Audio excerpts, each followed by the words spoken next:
and we have a lot of conferees. We've got 12 people that have traveled in from various places. Some of them I know, some of them I don't know. But we're going to learn a lot today. I do want to kind of set, as we wait for the rest of our members to enter, I kind of want to set the agenda today and expectations for the hearing. We've really worked hard, and I want to commend the Kansas Hospital Association for their hard work in making this happen today. Without them, I'm not sure how we would have done it. We have, as I said, 12 conferees, and we have over 150 pieces of written testimony.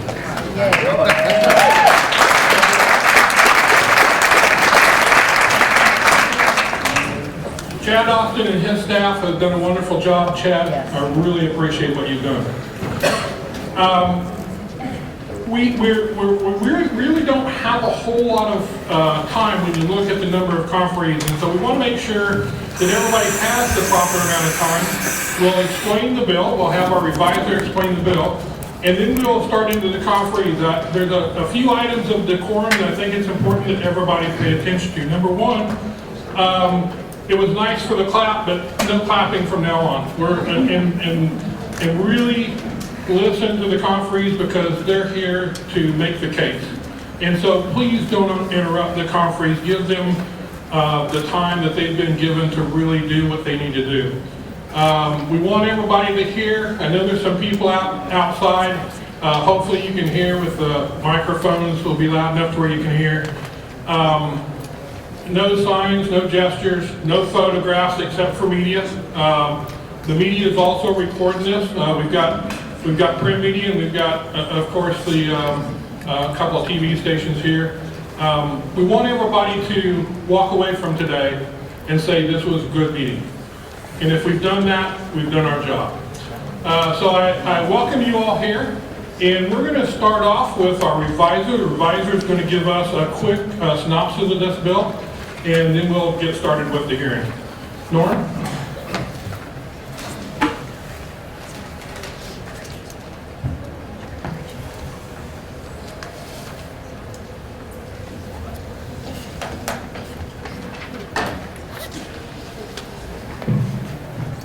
Good afternoon. We've handed out two items. One, just a summary of my comments and brief explanation of the bill. The other is the 2015 poverty guidelines from HHS on the internet. This bill relates to the State Medical Assistance Program, House Bill 2319.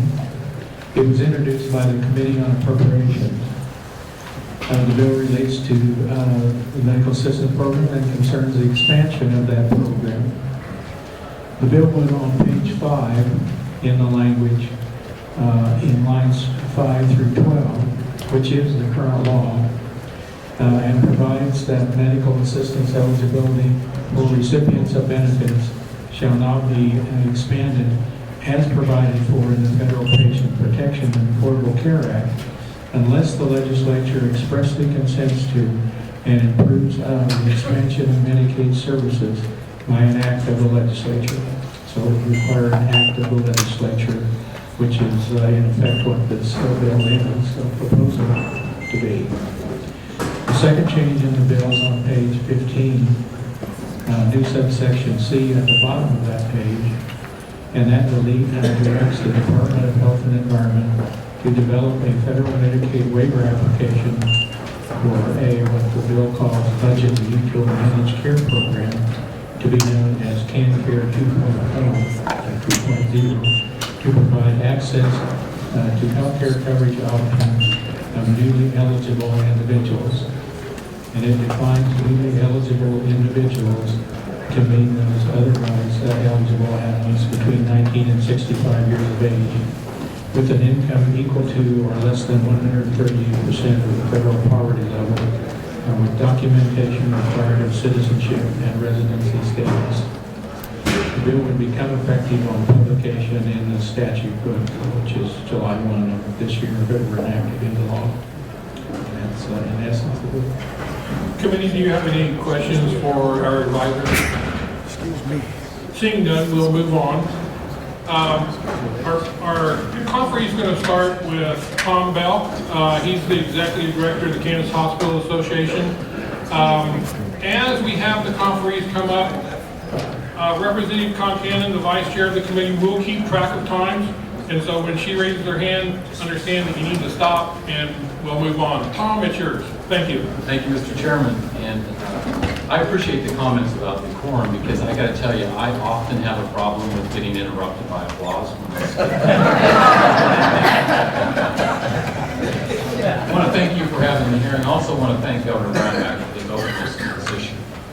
This is a significant issue for Kansas hospitals, but more importantly, it's a significant issue for all Kansas citizens, as you can tell by the turnout today and by the extraordinary amount of testimony that you have in front of you. There's many more that would like to testify, we all know that, but we're mindful of the time and we're mindful of the committee's process.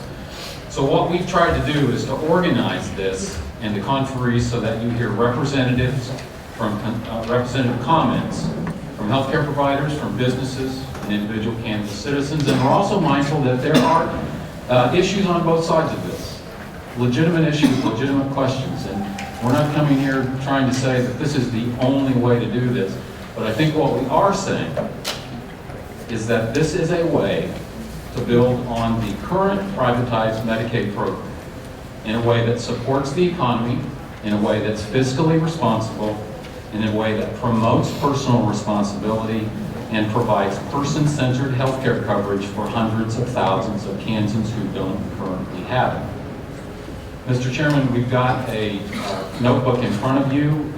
It's divided up into the first part says verbal comments. Those are the people that will be testifying, and after that are written comments divided up into the sort of different categories that they have. So, Mr. Chairman, I would be happy to provide any wrap-up comments you want at the end, but I'd like to turn it over to the next conferee. Thank you very much, Tom. Our first conferee today will be the Honorable Representative Sloan from Douglas County. Representative Sloan, thanks for being here. Thank you, Mr. Chairman. I'm seldom called honorable. It's nice to hear. Governor Brownback and many of our colleagues have said that before they could consider a Medicaid or KanCare expansion program, there had to be paid for. How would it be paid? It couldn't be coming out of state general funds. As I think all of you know, the Vision 2020 committee spent more than 4 weeks holding hearings on both the need and what might constitute a responsible and reasonable Medicaid expansion. And that's House Bill 2270. We have 5 elements that we believe are essential. One, there have to be improvements in healthcare outcomes, and this must include innovative delivery systems, an expanded list of providers, and cost effectiveness. Secondly, there have to be financial benefits to the healthcare providers themselves. And as of 10:30 this morning, according to the Health and Human Services Department, Kansas has missed out on $474,220,904.17, which we would have gotten with a Medicaid or KanCare expansion when the program first started. The third and probably the most important element of any legislation is the pay for it, as Governor Brownback has said. And in here, we offer an innovative 3-tiered apportionment or assessment program, somewhat similar but more expansive than Indiana and other states. But we also direct the Secretary of Health and Environment to look at alternative methods going forward to capture the revenue stream that is supposed to occur. Fourth is accountability. I touched on that. Again, we have built in that the KU Medical Center will audit program performance to make sure that healthcare outcomes are improving and they're cost effective. And finally, and maybe second in importance, is to protect the state's interests by requiring both a work commitment for recipients and authorizing a review of the program if the federal government does not keep its funding mandates. And with that, Mr. Chairman, I will defer to the next speakers. Representative Boyer is on the Vision 2020 committee, and she can respond to questions if the committee has them later. And thank you, Representative Sloan. I might add that we will have questions at the end in an effort to be able to get everybody through. Our next conferee is none other than the CEO of Newton Medical Center, Mr. Kelly. Thank you for coming. Thank you. Thank you for having us here. And thank you for the work that you're doing here. I know a lot of these questions are not easy yes/no answers, and oftentimes very confusing, to say the least. You've got a lot of information there with you, statistical information, and I really want to talk about 3 different points. The first one being that I was honored to serve as the chair of the Governor's Task Force on the creation of KanCare.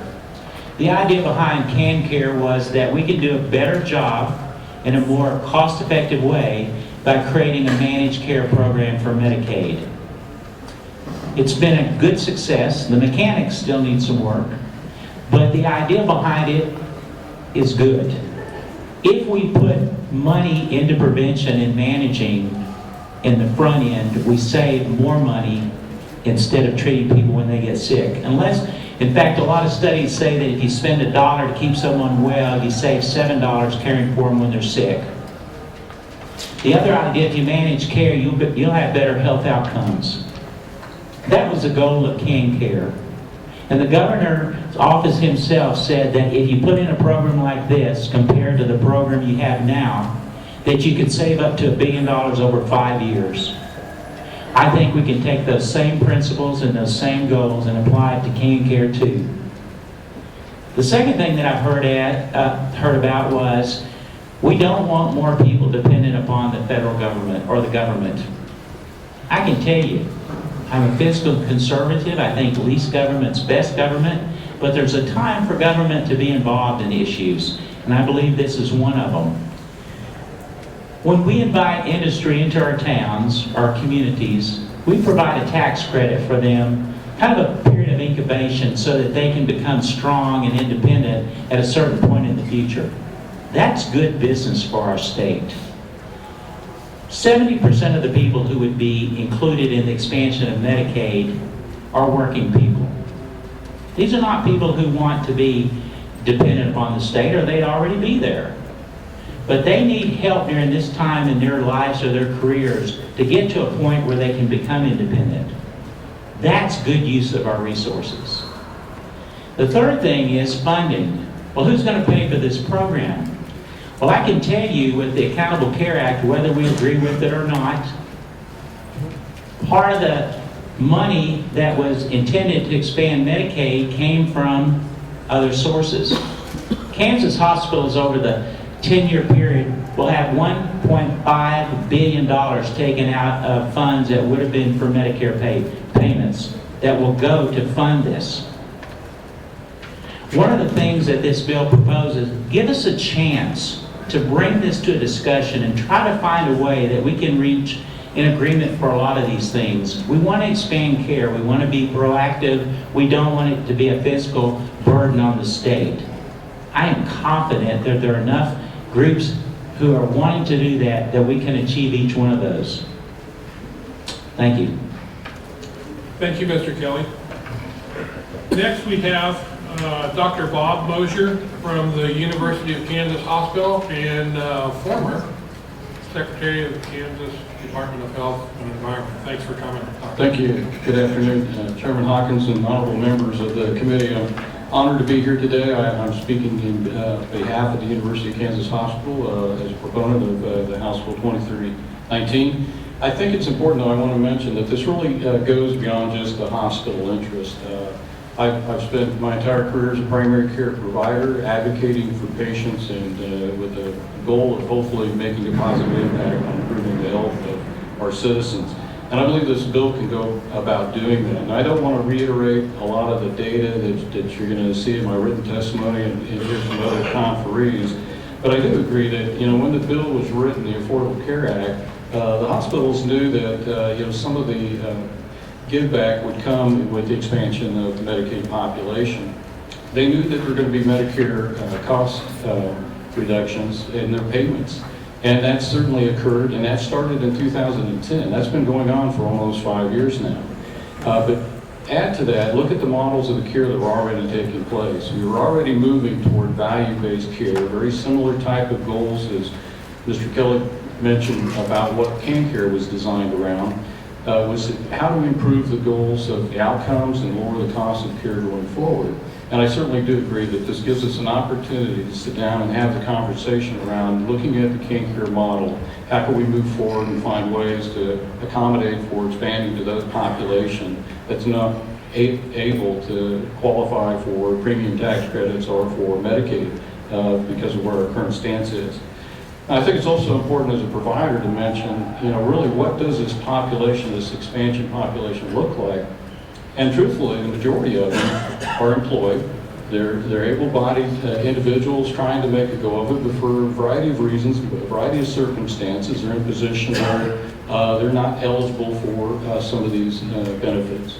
And so they fall through that gap, and unfortunately still try to have to make a go of it. Now, that's not saying there's not a number of opportunities out there in our communities with safety net clinics, the emergency room, etc. But as we've been able to kind of demonstrate, I think early on with the KanCare model, getting folks into an identified primary care provider, a source of care, can drive a drop in ER utilization, improve outcomes, and lower costs.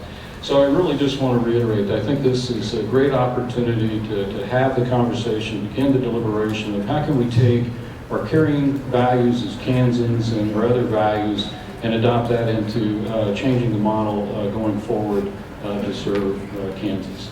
So I appreciate the opportunity to speak with you today. Thank you. Thank you, Dr. Bozier.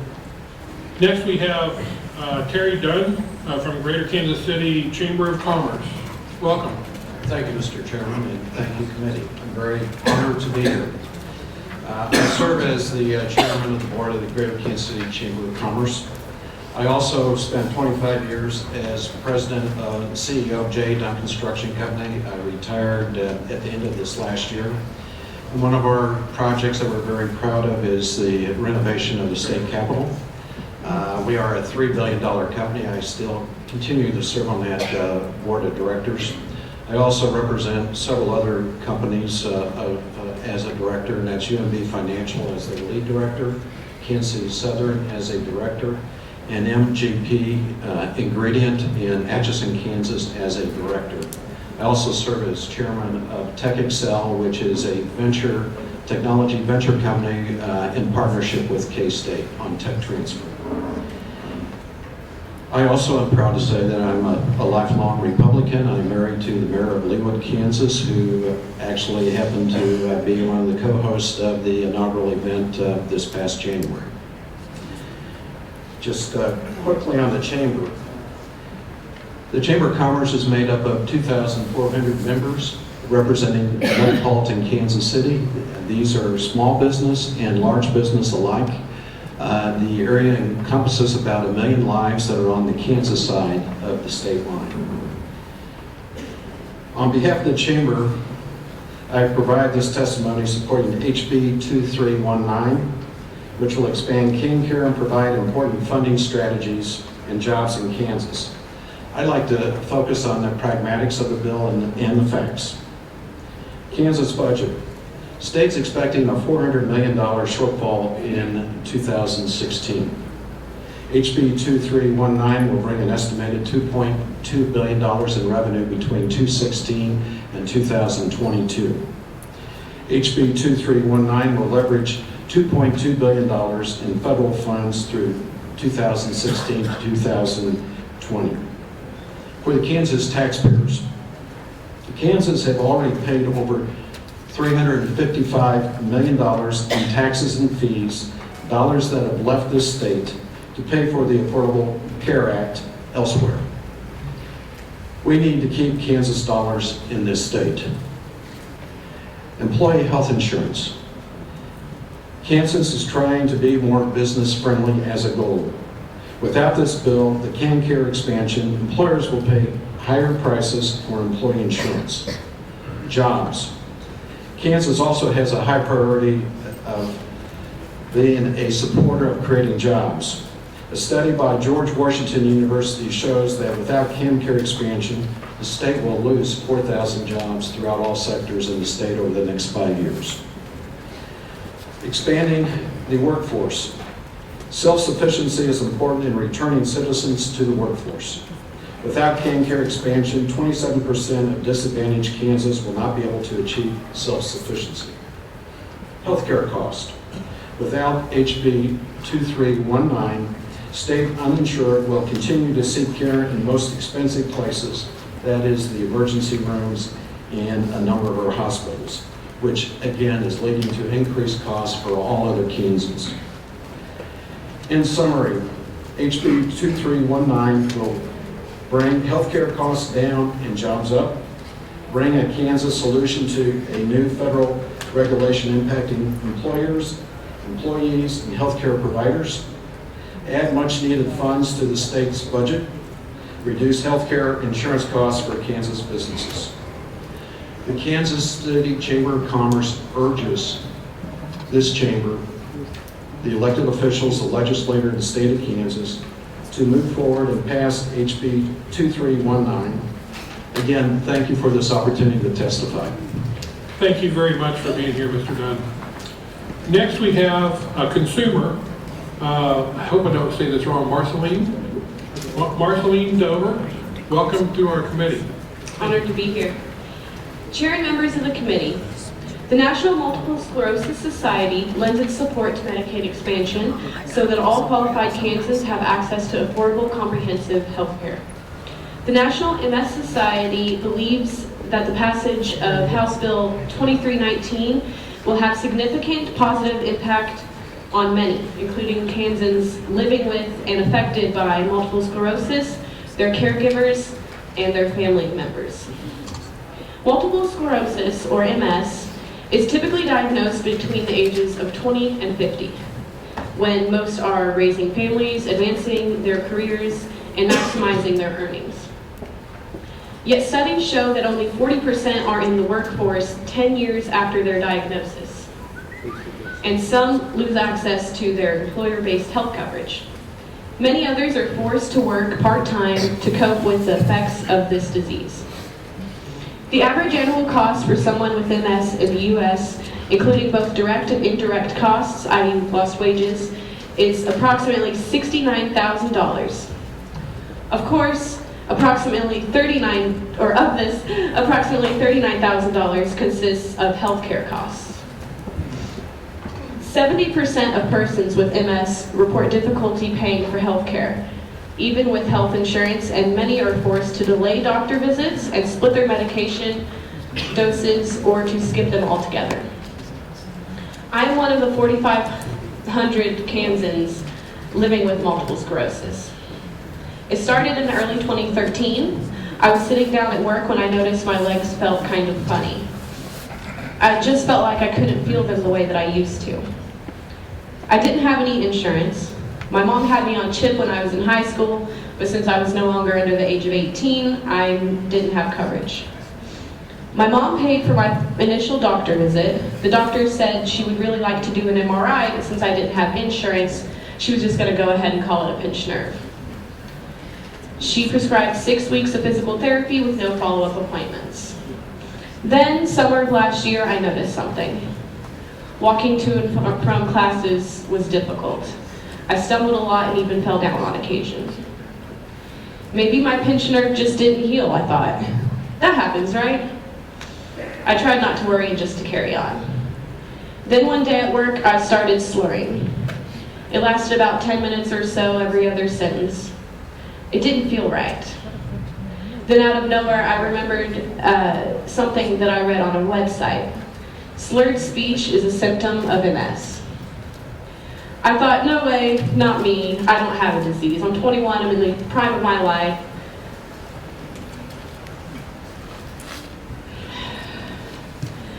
I told myself that I should just get tested one day, but I wasn't thinking seriously at all about it. I didn't have insurance. Just to get diagnosed would be extremely expensive. And I finally decided to go to the clinic doctor on campus at WSU and told him about my symptoms. I found an organization that would pay for a free MRI should he suggest one. The doctor referred me to a neurologist just to be safe. And it's hard to get in to see neurologists, so I had a few months to save up the $300 it was going to cost me. So I went to the neurology appointment, health checklist, and application for an MRI in hand. I was pretty scared going in, but the doctor was really nice. He had me describe my symptoms, and then he did a physical examination. He signed off for me to get an MRI, and he seemed pretty concerned. I was in tears. I tried to be excited, hoping to hear anything good or bad from my doctor. I went on with my life as usual, going to school and tutoring students. I was at lunch at the high school when I got a call. It was a nurse practitioner. She said the doctor had reviewed my MRI results and that they showed signs consistent with MS. I couldn't help but start bawling. I told myself, any news is good news. It's better than not knowing. But that's not true. Now I didn't want to know. I wanted to crawl up into a ball and give up on life. But that's not what I did. Instead, I had to figure out how I was going to pay for this new, very expensive part of my life. I found out about Project Access, which is an organization that connects uninsured people with donated specialty care. And I was accepted into their program and was able to see my doctor and get more MRIs. However, Project Access only gives patients access to donated health care and is not actually insurance. I can only receive care as long as they are able to get it, or give it, sorry. In fact, Sedgwick County just reduced their funding. MS is so expensive, without any insurance or assistive program, my disease-modifying therapy drug would cost $2,000 to $3,000 every month alone. I am lucky for now to receive my medication through a patient assistance program and my neurology care through Project Access. But what about other people who are living with MS and are uninsured? Multiple sclerosis, like many other diseases and cancers, could affect anyone. And not everybody is as lucky as I was. I had all the right connections this time. Many people are not so fortunate. That's why we need to expand Medicaid in Kansas. No one should have to go through receiving a devastating diagnosis and then feel further devastation having to figure out how they're going to pay for the insurance or the health care they need. I encourage the committee to vote yes on House Bill 2319, allowing the debate and conversation surrounding Medicaid expansion in Kansas to begin. My hope is that people living with MS in Kansas are provided a similar possibility of health care access that is afforded to people living with MS in the 28 states that have already opted for some form of Medicaid expansion. Thank you for your consideration. Thank you, Ms. Dover, for coming. Some of you might say you let her go a little bit long. I wanted to hear her story. And I appreciate you coming and giving us your story. Thank you. Next is Dr. Carl Ehrlich of Via Christi Healthcare. Thank you, Mr. Chairman. Thank you. I think the previous speaker indicated how personal some of this stuff is, and thank you for being courageous enough to share it with us. Mr. Chairman, members of the committee, my name is Carl Ehrlich. I'm the Chief Operating Officer for Via Christi Health, which is part of Ascension Health in St. Louis. Thank you for the opportunity to express our support today for Medicaid expansion. You've been provided my written statements, and now I wish to testify both as a physician and healthcare administrator to you. Our mission has been to consistently care for people regardless of their ability to pay. And delivery of health care is now changing. It's changing rather dramatically. New models of care, such as patient-centered medical home models, are delivering care in a team-based approach that is new for most of us, but is beginning now to show wonderful promise in outcomes and in cost containment. Recently, a patient that we took care of presented with uncontrolled diabetes.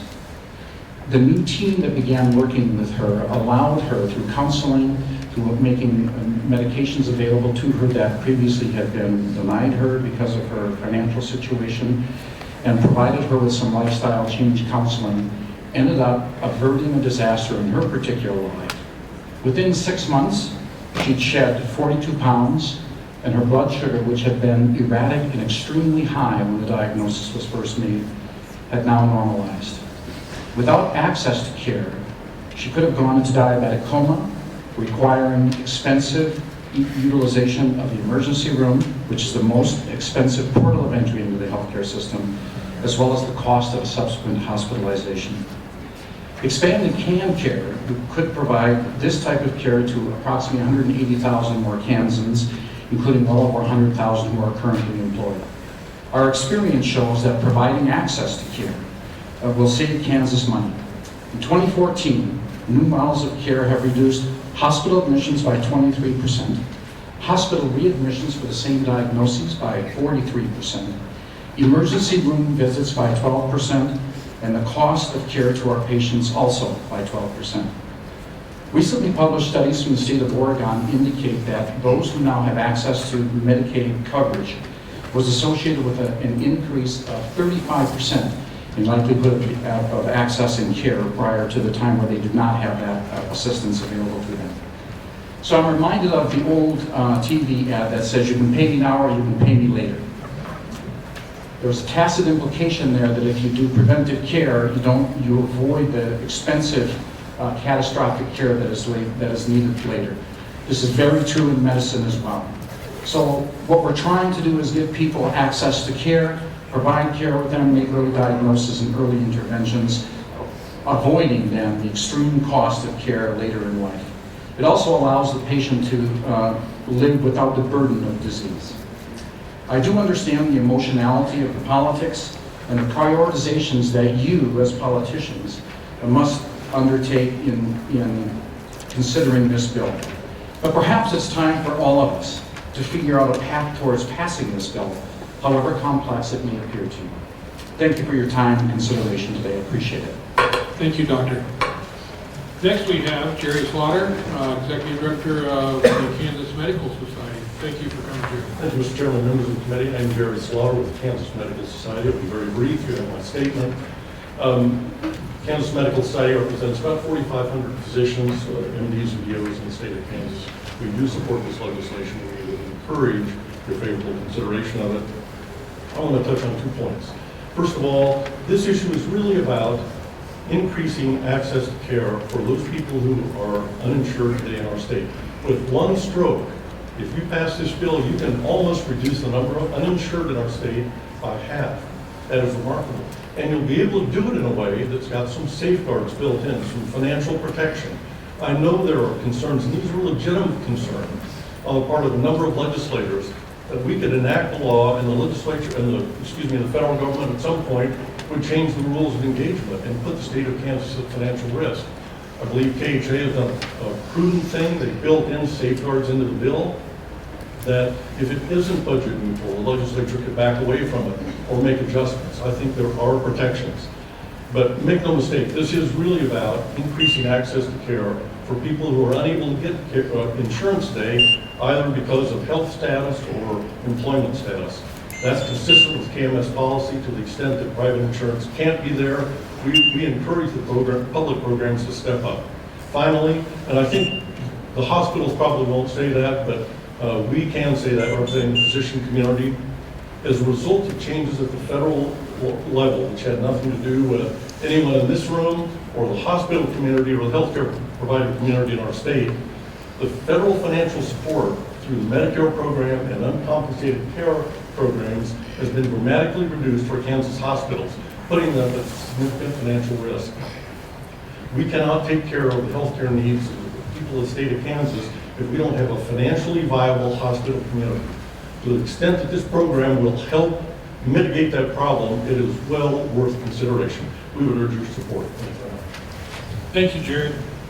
Next, we have Dr. Lynn Fisher of the Kansas Academy of Family Physicians. Welcome, Doctor. Thank you, Chairman Hawkins, Vice Chair Cannon, and Representative Ward, and the honorable members of the Health and Human Services Committee. I'd like to thank you for the opportunity to present testimony on House Bill 2319 on behalf of the KFP. The KFP represents more than 1,560 practicing family physicians in the state of Kansas. We support the expansion of KanCare and House Bill 2319.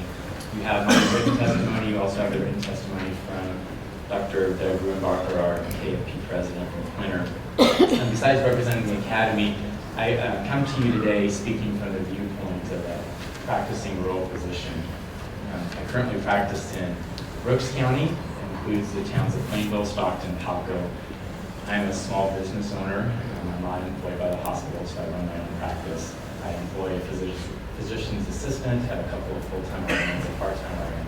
So at the end of the day, I'm the one who's responsible for creating all of our paychecks for our staff and for the front office staff that I share with my partners. Like everybody who goes into medicine, I went into it because I really wanted to make a difference in the lives of the health of people that I come into contact with and the people who live in my community.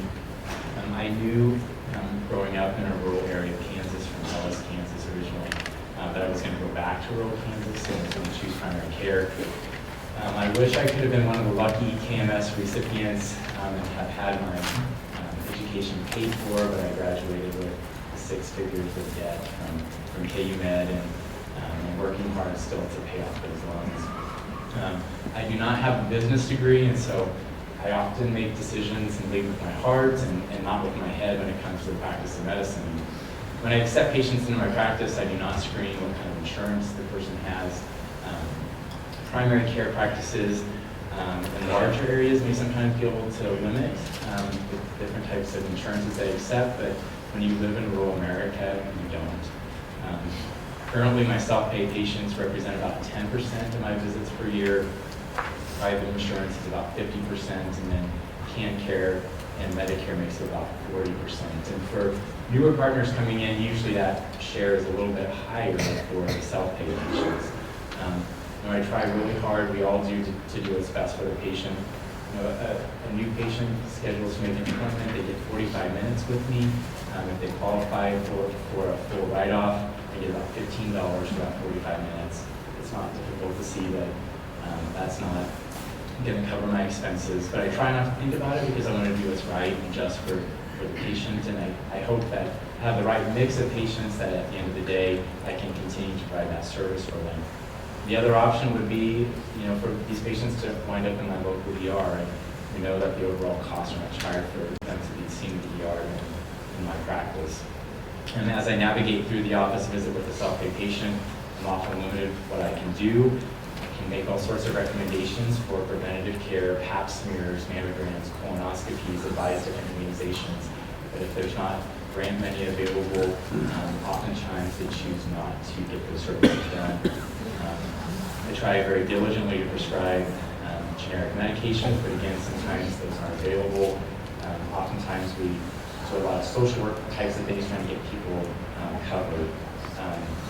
Sometimes getting people into specialty physicians is difficult if they have to save up and pay for that full price.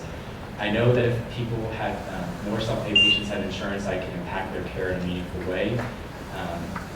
Finally, every year we face potential cuts from Medicare, and as patients lose their jobs, the burden on rural physicians in our local critical access hospitals increases, and I think it will make it harder for us to recruit primary care physicians if we are not able to get more people with access to insurance. Thank you for listening. Please support House Bill 2319. Thank you, Doctor. And next we have Dr. Mark Norris, Kansas Optometric Association. Welcome, Doctor. Thank you. I'm an optometrist practicing in locations in Leavenworth, Bonner Springs, and Wyandotte County. I'm past president of the Kansas Optometric Association and represent about 700 optometrists and a little over 3,000 staff members. I want to thank you for this opportunity to submit testimony in support of House Bill 2319. We believe that the Kansas solution proposed by the Kansas Hospital Association will allow those families who currently don't qualify for KanCare but can't afford health insurance to receive the preventive health care they need and avoid unnecessary trips to the emergency room and better manage chronic health care issues. As a primary eye care provider, optometrists do not only diagnose and treat vision problems and eye disease, but also, as a primary care provider, detect multiple other health issues ranging from high blood pressure and diabetes to glaucoma and other significant health issues.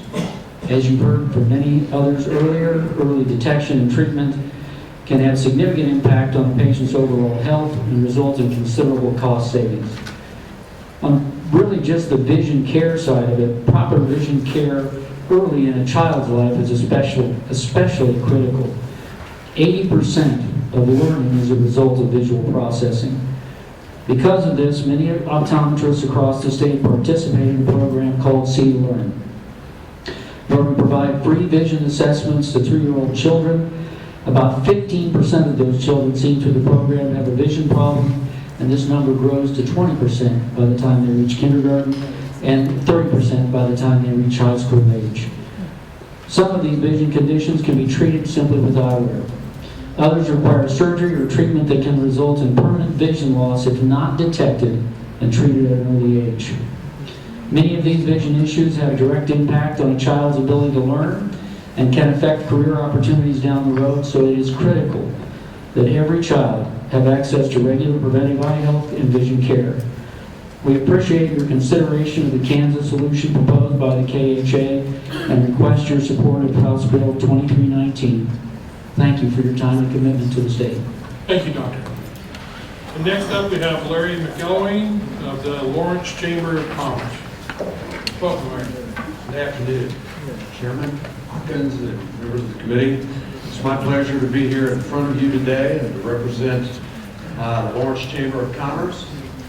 Also, we have our Kansas Research Nexus, which is Manhattan, TOPEKA, and Lawrence Chambers of Commerce. We're working in marketing issues with that group to help put animal health companies in this corridor between Manhattan, Kansas City, and Columbia, Missouri. But I'm also here today representing 43 years of experience in business.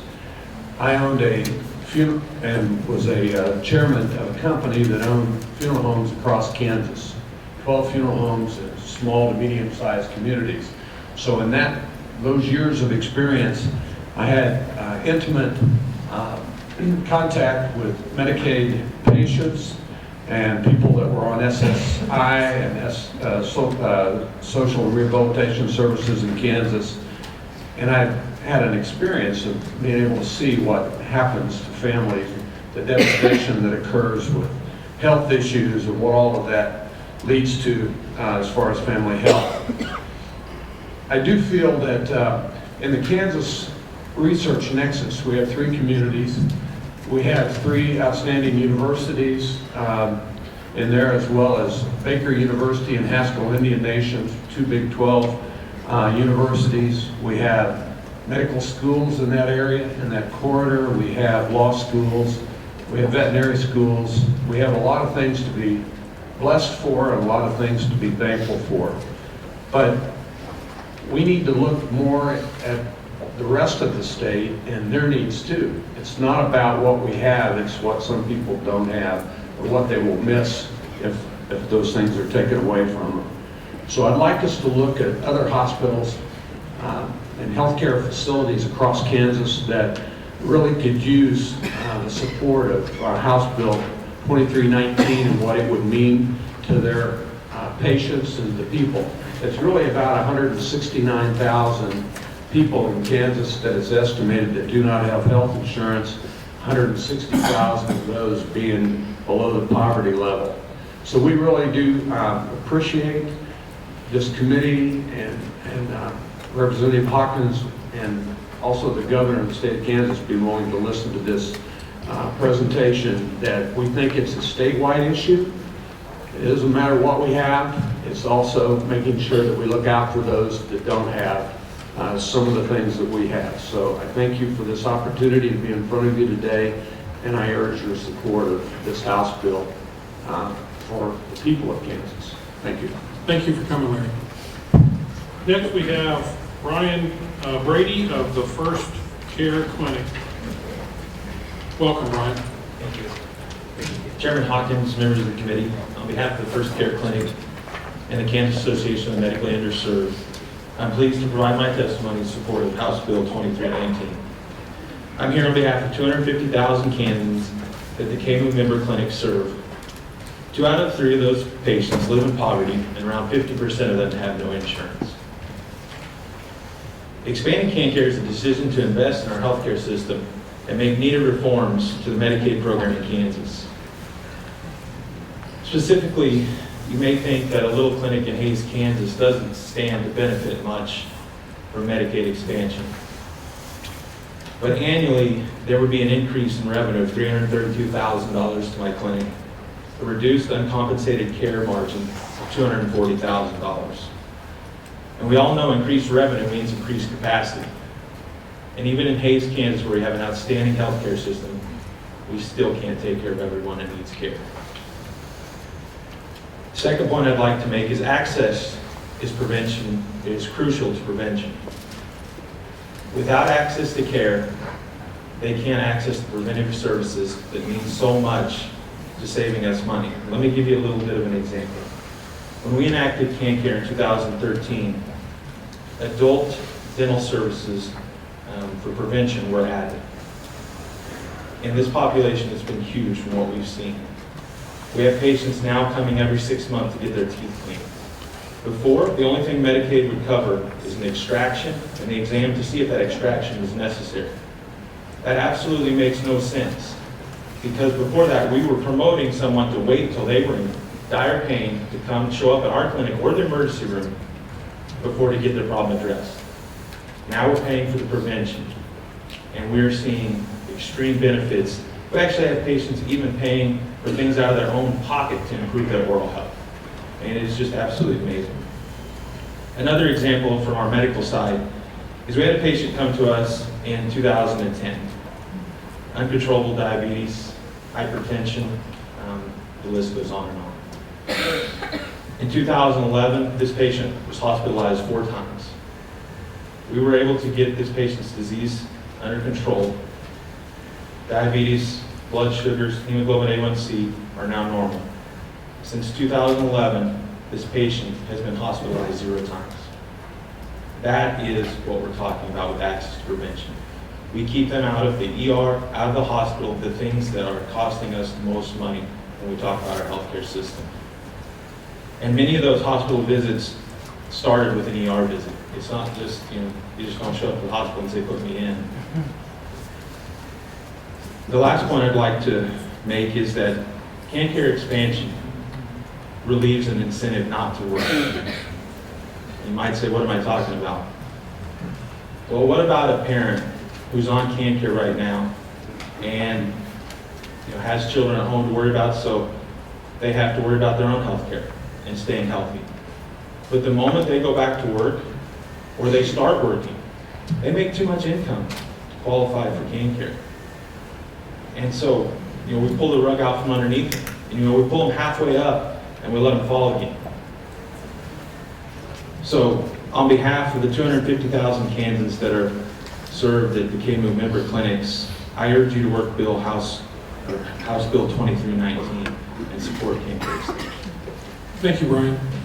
And we're going to have Tom Bell back from the Hospital Association to wrap up the proponent section of the testimony today. Welcome back, Tom. Thank you, Mr. Chairman. I appreciate the opportunity to do this. You all obviously are sitting in very difficult positions, and you have to consider something that we haven't talked a lot about, maybe your biggest job, and that is what does the budget of the state look like? How do we get out of here and resolve those issues? And what does this cost? There was a little bit of a mention of that. Let me just try to make a couple of points about that. You have our materials. We've done a study from the Raymond Corporation and GWU, and by the way, Brian Bruin from that entity is here to answer questions about that study if you have them. But that study shows, like other studies, like the one in Kentucky that was just done by the Kentucky Governor's Office, shows that these things pay for themselves through economic development and offsetting state dollars. To the extent that we still have to have a conversation about those expenses, which again, we don't think you do, but to the extent that you do, we would love to be able to sit down and look at options to help fund this. I know the waiting list has become a bigger issue recently. We'd love to be able to talk about that as well. And I know KDHE's numbers have changed a little bit. They're a little higher than they were, but we would love to be able to have that conversation. Secondly, you might be asking about the Orwell case at the Supreme Court. What happens if the Supreme Court strikes down the exchanges? You might be saying, well, then the law's gone. Well, no, it's not. As a matter of fact, in my opinion, this issue becomes even more important. because you have Medicaid expansion left, regardless of what they do there. And if they do strike it down, this becomes an even more important issue, I think, from our perspective. Another point, Kansas, some states are saying we shouldn't do this because we need to reform our Medicaid program first. Kansas has already reformed its Medicaid program. KanCare is our reformed Medicaid program. It is a privatized program. It is run by private managed care organizations. Care is provided by private hospitals, private physicians, and other kinds of private providers. It's a privatized program. One or two just very quick things, Mr. Chairman. I would ask you to think about the hospital in western Kansas that may be trying to recruit a physician. And this physician is thinking about going to eastern Colorado or western Kansas. Colorado's uninsured rate just went down by 6%, sorry. Ours just went up by 2%. So what's that physician who's thinking about going to western Kansas, eastern Colorado going to do? I don't know. I still think there's lots of way better things about Kansas. But that's going to be something that they're going to take into account. I would almost guarantee you that. Finally, let's kind of back on the Burwell issue. Let's say we completely repeal Obamacare in 2017 after the next election. Or let's say we block grant Medicaid at some point in time. I will guarantee you, well, I can't guarantee anything, but I'll bet you if we repeal Obamacare in the future, the federal government will not tell those states that have already expanded their programs that they have to undo it. I'll just bet you they won't. But they might tell states that haven't done anything, you can't do anything. And I would think that we should take some advantage of that potential. If we block grant Medicaid, which could happen again in the future, that block grant number will be based on a number that is going into the state at a current point in time. And it would behoove us, I think, to look at that number and make sure, especially since we have a reformed Medicaid program, that we get what is our fair share. Mr. Chairman, again, thank you very much for your willingness to listen to us, and we appreciate your time. I know you have one other expert conferee, and I'll yield to them. Thank you, Tom. This does close the proponent section of the hearing. We're going to go straight to the neutral, and then we'll have a nice time for question and answers. So first, the neutral conferee today will be Scott Bruner from Kansas Health Institute. Thank you. Thank you, Mr. Chairman, and thanks for making some time today to have me come in as a neutral conferee. My name is Scott Bruner. I am a senior analyst with the Kansas Health Institute. KHI is a nonprofit, nonpartisan health policy research organization based in TOPEKA, founded in 1995 with a multi-year grant from the Kansas Health Foundation. My testimony is in a packet that you have that looks like this. And what I'm reading is on the left-hand side, so you can probably ignore that. But I want to make reference to the materials that are on the other side for just a second. The Kansas Health Institute doesn't take a position on legislation, and therefore I'm not here today to speak either for or against House Bill 2319. But to help inform the committee's discussion on this issue, I'm presenting as a neutral conferee to provide some material that we've developed that describe the potential financial and policy implications of a decision to expand Medicaid in Kansas. Included in that packet that you have are 4 publications that we've released, most of them are fairly recently, around this topic. The first is a brief that looks like this, that talks about alternative Medicaid expansion models, and it's a case study of Indiana. This is a new issue brief we released describing alternative Medicaid expansion models, focusing on Indiana's recently approved plan called HIP 2.0. The second document that's on that side looks like this, and it's titled Nearly 182,000 Kansans in the Eligibility Gap. This is a brief we issued last year that described the number of people in the eligibility gap between Medicaid eligibility for adults and eligibility for premium tax credits through the Affordable Care Act, and I'll talk more about that in just a second. The third document that you've got in there is a one-page table that looks like this. And this is a resource we've just recently put together that shows the eligibility for state and federal insurance coverage by income and age in 2015. And what it tries to depict is the eligibility for Medicaid and the Children's Health Insurance Program in the state by age and family income. And also eligibility for tax credits through the federal exchange, also by age and family income. And what we are trying to depict on this chart are a couple of things. One is that the areas in yellow on the chart represent where people are currently eligible for Medicaid or CHIP in Kansas under current rules. And so ages across the bottom, starting at 0 and going out to age 65, and income goes up the side. So hopefully you can see in the yellow areas that kids under the age of 19 are eligible for Medicaid or the Children's Health Insurance Program up to 242% of the federal poverty line. But adults are only eligible for Medicaid below 33% of the federal poverty line, and only if they have children. So if you're a single adult without kids, you're not eligible for Medicaid at all. The blue area at the top of the chart represents people that would be eligible for tax credits through the federal marketplace, and that starts at 100% of the federal poverty line and goes up to 400%. And so the other thing this chart represents is the eligibility gap, which is the, I'm not sure what color it is anymore, it's changed several times, but it's this darkest color at the bottom of the chart. That represents the eligibility gap. The last document that's in your packet is a brief that we released, I think just last week, about the King v. Burwell case, and describes the oral arguments, and it's a good read and summary if you don't want to plow through the entire transcript of the case, trying to lay out some of the issues that are discussed there before the United States Supreme Court.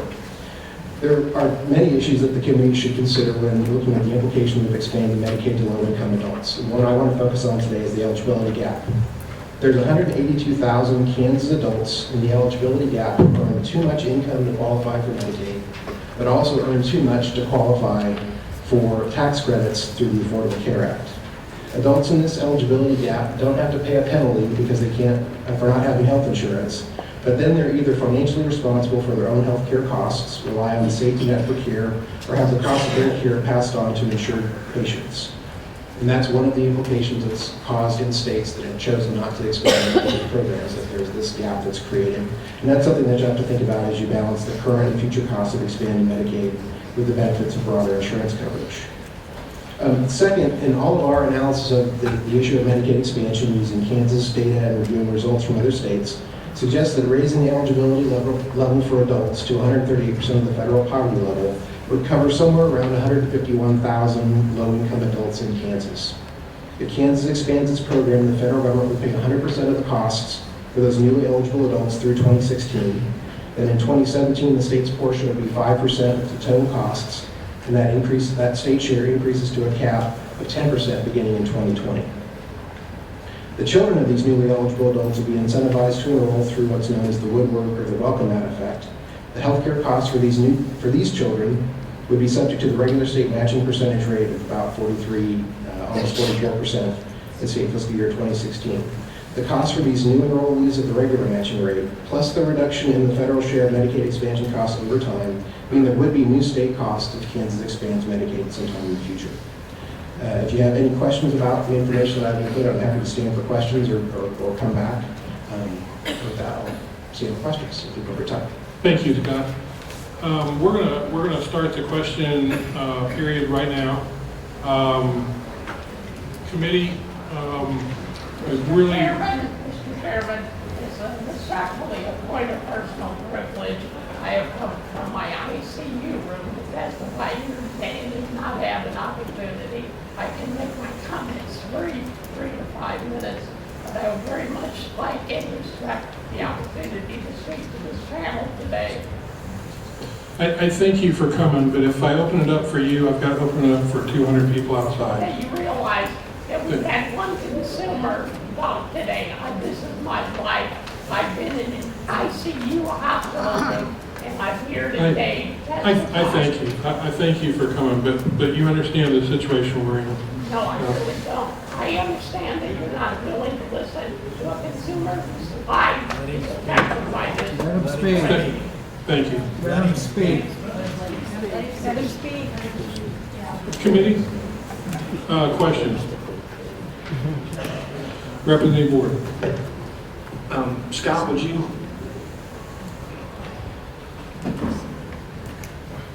Just some basic data. How many people would you estimate would benefit if we were to expand Medicaid in Kansas? Ballpark.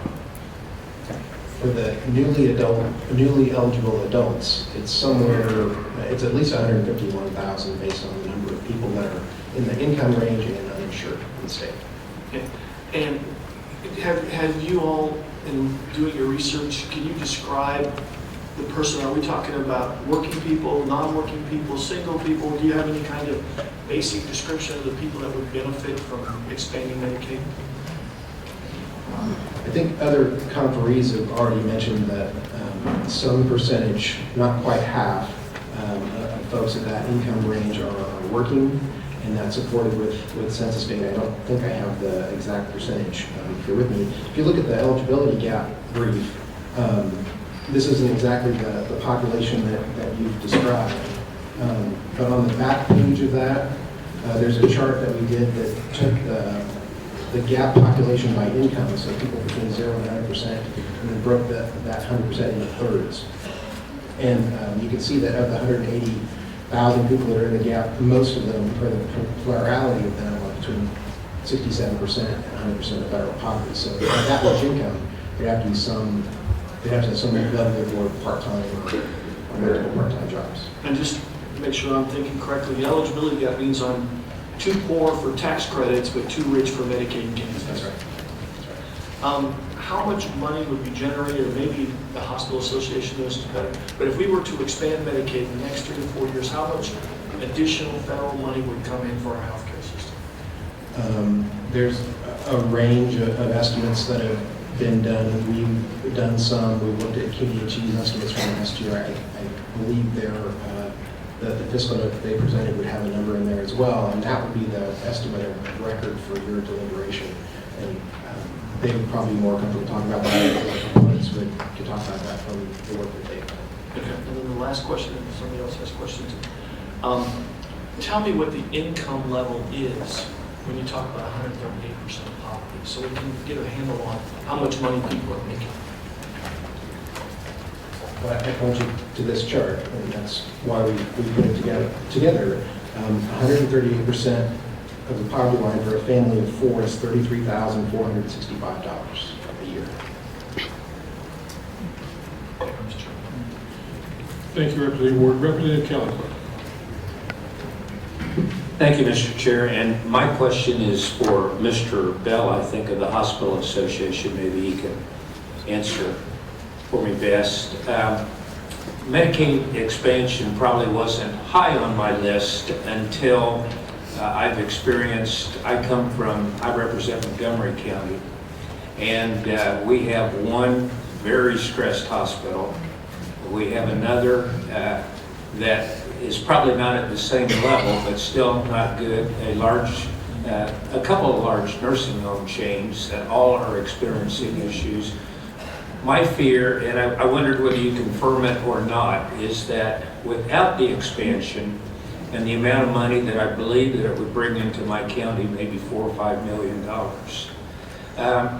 that we may see a number of hospitals like the one in Independence or others that are stressed, that we could see closing, and then we have either a bigger healthcare issue than we are looking at right now as these providers continue to struggle. Are my fears realistic or not? I think your fears are realistic, but let me make sure I'm very clear on the answer. If a hospital closes, that could be with regard to a number of circumstances. If you're probably talking about the Independence Hospital, very stressed hospital. If that hospital were to decide that it couldn't continue to operate, this issue would be at the very, very top of the list of reasons why they had to shut down. This is about $1.5 million a year for that particular hospital. So the short answer is yes, I think your fear is justified. And this could probably be kind of broadcast over the entire state as you look at rural areas and look at similar sized community. Independence is 10,000 headquarters for a lot of major companies, but as you move out into smaller areas and smaller hospitals, it could even happen faster, do you think? I'll just give you a couple of examples, picked at random, with no regard to who's on this committee. It's about $500,000 a year for Beloit. It's about $300,000 a year for Garnett. It's about $1 million a year for Iowa. Those are all critical access hospitals. Those are all our smallest hospitals. And to the extent that those hospitals are struggling with other issues, this absolutely is a contributing factor, and it may be the major factor.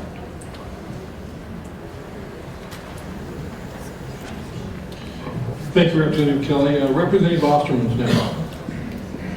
Thank you, Mr. Chair. Tom, don't leave yet, sir. I guess basically my question is there was a statement made by the Kansas City Chamber, and even you alluded to it, about a study that was done by George Washington University. Is there some place where we can go and get that study and look at it? Absolutely. Two quick things. Number one, Mr. Bruin is here from that organization to answer any particular questions you have about it. There's an overview of it in our testimony, the 2 slides that you have that show the economic impact, both in terms of money that comes in and jobs, and the impact to the state. And then we have the entire study that we're more than happy to share. I'd like to look at that whole study and go over it. We'll get that to you. I think Chad's finding it right now. All right, thank you, sir.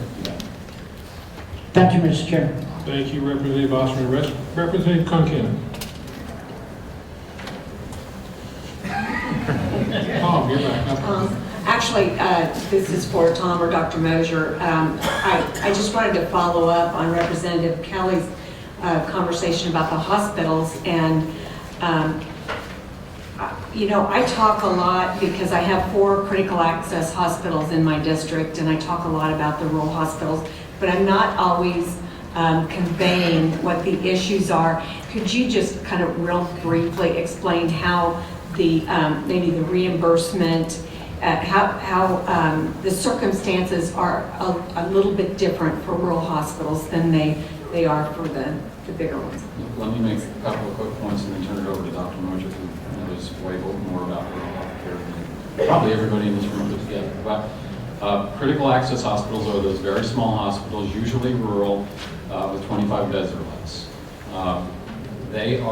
They are paid differently by Medicare. They are paid on a cost basis, which they would argue isn't really cost, but that's beside the point. They generally have a higher percentage of Medicare and a little bit lower percentage of Medicaid, but that's not necessarily always true. Independence is a good example. That's not critical access, but it's in that sort of category of very small hospital. But clearly there are those, one other point that I would make is those hospitals tend to be the ones that are supported by tax dollars, local community tax dollars. So again, back to the question of closure, if you're a community county district hospital, not private, and you have the ability to ask the taxpayers to up the mill levy, what could happen in some instances is they go back and say to the community, look, Medicare's cutting, Medicaid's cutting, if we're going to keep hospital open in our community, we have to raise the mill levy. And then it's up to the community to decide how much of that they're willing to do. So the short answer is yes, their circumstances are much different. They have many different kinds of pressures on them, but some of it the same as well. No, I really do appreciate the opportunity to kind of explain a little bit about cost-based reimbursement for the small hospitals, because I do think sometimes folks just assume, well, you know, it's not going to hurt them because they get cost-based reimbursement. The formula, as you could imagine, if this was designed by the federal government, is so complex, and we won't even start there. But the bottom line is indeed, if you have an added cost to either a rural health clinic, which is also cost-based reimbursed, or critical access hospital, you don't capture the entire cost of actually having to implement that. So even though we're moving to different models of care, which really do require, much like what we had to work with our KanCare MCOs in, finding those folks to be care coordinators, patient navigators, those educators, you really don't have the opportunity to add that staffing necessary to develop that value-added model, going away from fee-for-service volume-based to benefit from some of the changes that are taking place, because they're not going to capture that cost of adding that staffing. They're going to just lose more money on it. So I think it's very important to understand that, cost-based reimbursement doesn't mean they're clear and free. Even that small 1% decrease that President Obama is proposing, reducing the reimbursement rate to critical access hospitals, that's huge. It may not look like much when you look at the federal budget, it's even less than budget does. But for those critical access hospitals, just like what's happening with the uninsured and lack of expansion, it is truly putting the majority of our small critical access hospitals at a point of pressure where indeed they have to go back to the local jurisdictions to ask for additional mill levy support or no fund warrants in some kind to keep operating. And I have a couple follow-ups for you. And reduction of dish payments, is that still in effect? Yeah, it's a good point. I mean, not only did they have to, hospitals look at the Medicare payment reductions that were proposed with paying for the Affordable Care Act, which started in 2010, as I mentioned, but add to that the sequestration, 2% additional cut that hasn't been made up since. And now you look at the fact that even though they delayed the dish reduction, that starts into effect this year. So that will be taking in effect and impacting several of our hospitals across Kansas over these next couple of years. And then my last question, this is really, I mean, we talk a lot about the business of the healthcare, and I talk a lot about hospitals, but the bottom line is this is about patient care and making sure that that people have the access to care. And I guess for knowing your background, that as a rural physician, is there a difference in, do you know whether a patient is insured or not when they come in a rural hospital? And is there an issue with transferring them, whether they have insurance or not? Yeah, speaking from personal experience, although the last ER coverage date that I had was back in October, it is. I mean, we don't ask them, we don't do the billful biopsy, as they used to call it, when they arrive in the emergency room. You basically they're there to be assessed and determine if they have an unstable emergent condition and to be stabilized and then treated. At that point in time, then of course, then you can ask about, do you have insurance or whatnot. But as Dr. Fisher mentioned, also a small town doctor recognizes you're going to church with these folks. You meet them up and down the street, you see them in the grocery store. And so most of the time you don't ask, what they have in the way of insurance. And sometimes we get creative. For those that fall through the gap in the past, I offered, hey, you can pay my bill through community service. But you have to be careful with that because Medicare, Medicaid come back and say, well, that's not the same you're charging us, so that's fraud. So you have to be unique and challenging. But we don't typically look at up front what their insurance is. We take care of the problem and move forward from there. And then deal with the business issues of trying to pay our salary, staff, and everybody else later. Thank you, Dr. Mosher. Thank you, Mr. Chairman. Thank you, Representative Concan. And next, Representative Boyer. Thank you, Mr. Chairman. And this is probably both for you, Dr. Mosher, and for you, Mr. Slaughter. I have heard people who say, I would not vote for expanding Medicaid in our state because we don't have the physicians to care for the patients. And I am hearing from you, I think, that we do, and that the Kansans will step up to the plate. Could you comment on that? It's awfully good to see him again back here, I just have to add. We've been blessed in our state in that, and it's something that anybody involved with the physician community can feel a great deal of pride in the state, I think, because we have a very high degree of participation in our public programs by the physician, not just the physician community, but the healthcare provider community as a whole. It's something we're very proud of. We feel physicians have an obligation to their communities. And you just heard it from Dr. Mosher and Dr. Fisher, that they take care of patients, particularly in rural communities. You really don't have a choice. It's something we work very hard on. I will say this, that if you just look at the metrics, however, around what's happening in healthcare, Dr. Fisher kind of alluded to it, and particularly because in the rural areas of the state we tend to be a bit older. than our more urbanized counties. So you have a higher degree of Medicare. The rural communities are stressed economically, and so employment's an issue, and so people don't have as much employment-based insurance. And our Medicaid program, as you saw from Mr. Bruner's illustrations, we have a very, very lean Medicaid program who we provide coverage for. Almost, if you're an ambulatory, childless, non-pregnant adult, regardless of income, you are not covered in Medicaid. You cannot get covered. Even those people, the 70% of them that are employed, and they don't want a handout, they just want someone to put their hand out and help them. And we don't provide that. And as that population grows, it becomes more and more difficult for the provider community generally, physicians and others, to survive, particularly in our rural and frontier counties.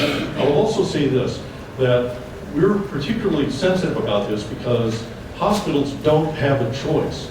If someone walks into the hospital, they must provide care. We expect that from them. We place a high obligation on our healthcare community, particularly our hospitals. No other business has that, but they're required under federal law to do that. And yet, the federal government, on the one hand, requires them to keep their doors open. On the other hand, they're squeezing them and making it very difficult to keep those doors open. And for us, the calculus is pretty simple. This is an opportunity, and I know there might be some philosophical barriers about this, but the federal government has said we will make those tax dollars available, tax dollars that every Kansan pays that are not now coming into our state. I guess we can argue the philosophy about that, but as a practical matter, how are we going to support the infrastructure of our healthcare system? Thank you, Representative Wade. Representative Dick Jones. Thank you, Chair. This is kind of a jump ball. I'm not sure who could answer best, but we're inclined, I think without exception here at this table, that the best possible care in Kansas. But I'm not quite sure who leads the medical scheme for the United States of America. Do we have to take care of ourselves, which I have no problem with here in Kansas? Or do we get overridden by some other healthcare system? But more importantly, and this is the main question, who among all these professionals here and in your various organizations would help a young lady like this who runs up against a brick wall and then has to back off and find her own way through, this maze? Do we have any professionals that look at the Affordable Care Act and the KanCare and what St. Jude's could do, what the Shriners Hospital? Does anybody put all this together and see who could do what for whom more effectively? I mean, I don't want to give you the money, but it's too confusing.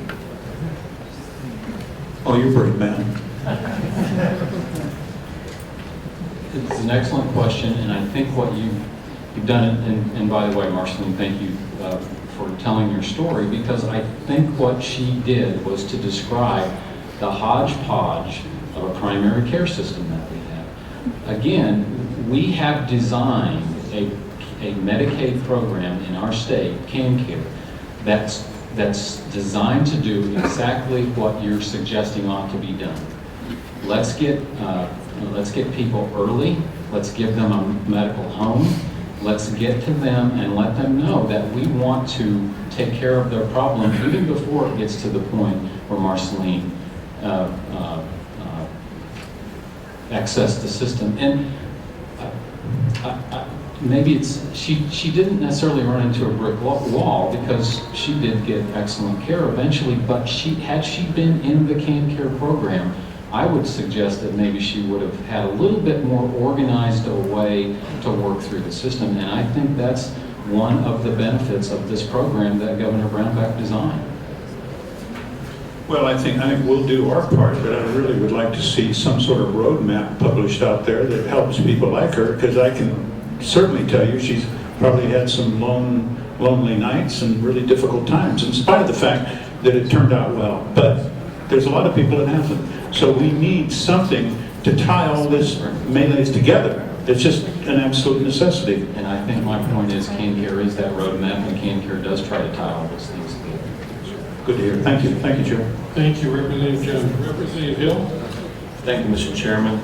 I want to just thank this group of conferees. In the time that I've been here, and that's been a while, had the opportunity to serve on this health committee as well as some joint health committees, and I've never seen an advocacy that is more thorough and more well-prepared and more passionate, frankly, and thanks to the overflow out into the hall. I just want to observe that and thank you. And I'd also observe that I'm certain that there isn't anyone around this table that doesn't recognize the value of improving access to health care and doesn't recognize the value of prevention and doesn't recognize the value of bending the cost curve. And I think that this measure certainly does all those. I've got two quick questions, I hope. I want to thank Dr. Fisher and Dr. Mosier for your commitment to rural health care. I'm a Smith Center boy. I know your world.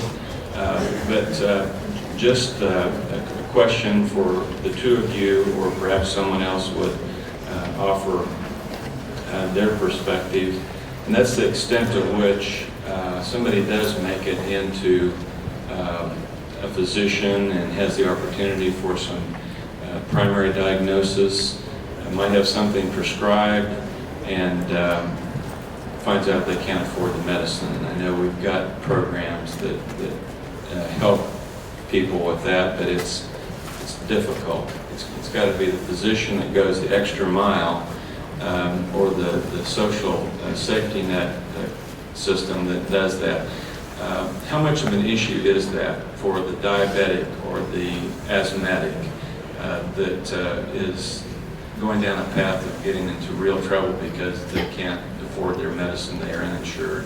Would one of you like to?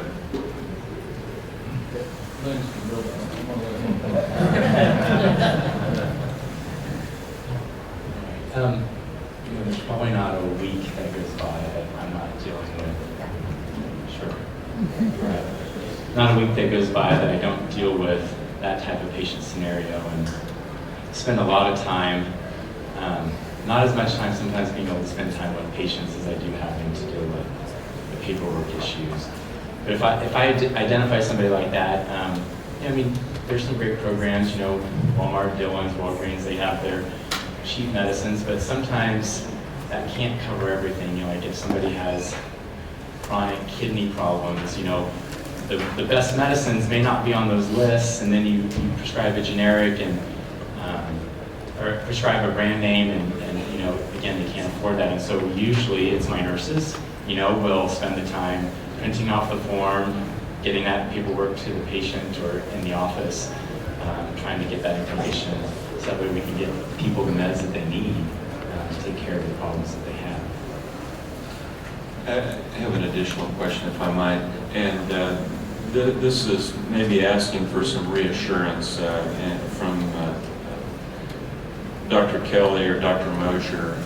You mentioned that you had your role to play in the invention of KanCare, an innovative, privatized system that, while we didn't expect it to be a completely smooth road, is really, I think, off to a good start in serving us well. That took a lot of effort. That took a robust capacity of health policy planners, of analysis, of hard work in crafting that. Would either of you opine that we retain that capacity? We've got those folks in the Department of Health and Environment and the Department of Aging and Disability Services, and have those people at our access to work with the other stakeholders and make this expansion not all that difficult to stretch. Any willingness to comment on that?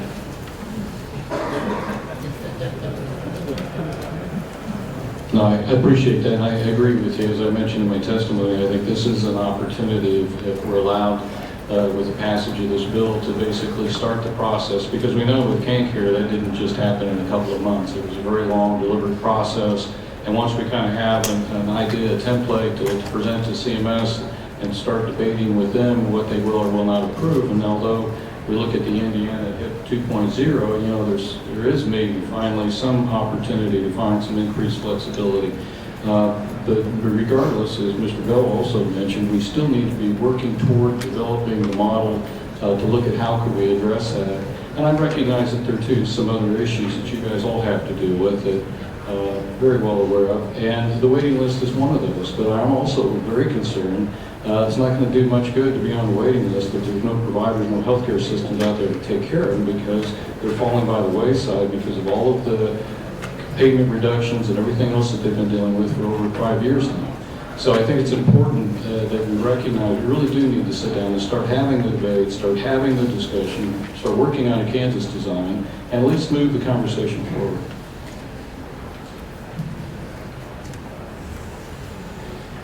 Access and availability always improves care.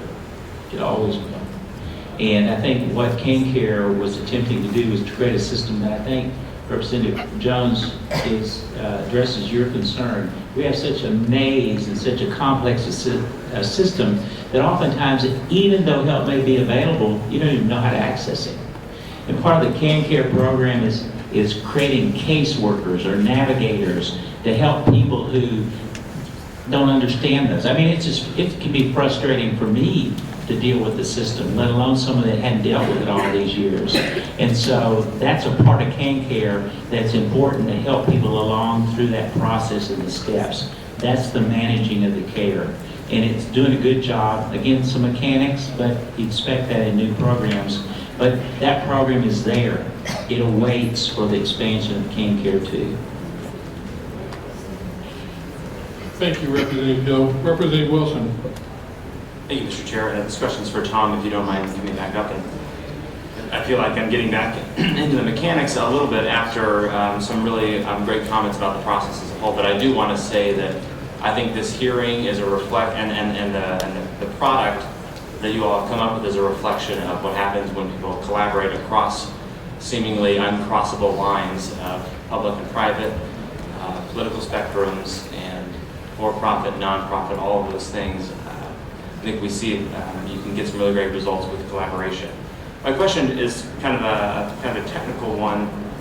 My understanding is that with the newly eligible population of Medicaid, there are certain things we can try or innovate on that aren't available to the existing Medicaid population. So, for example, the skin in the game concept and other things. Is that accurate that we have an opportunity to innovate and try some things that otherwise are off limits to the current Medicaid population?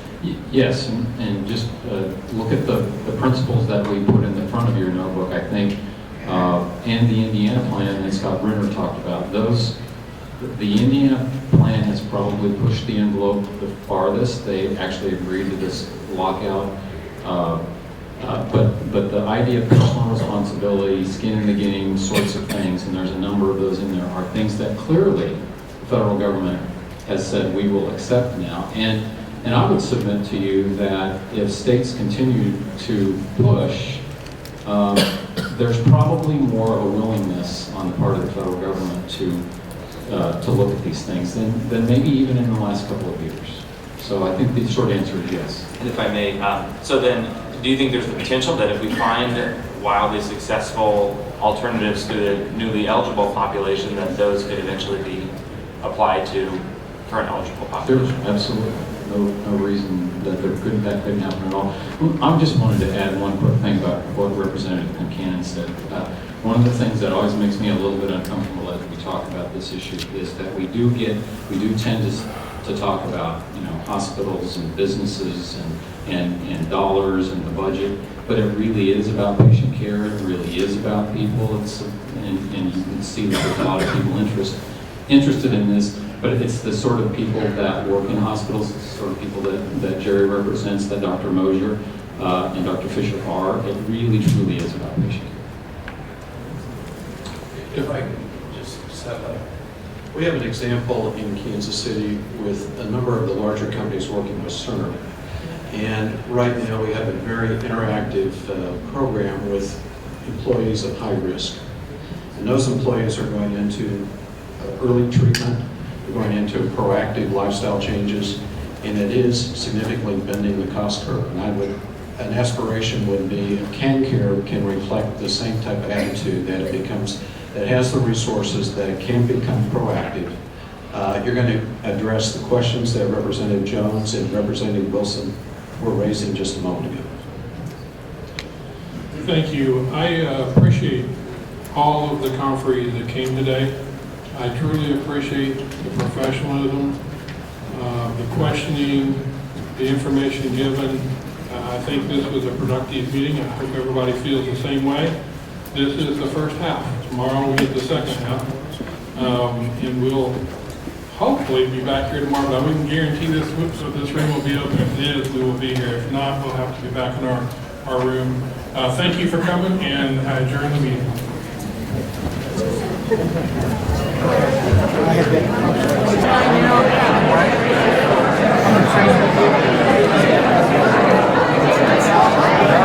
I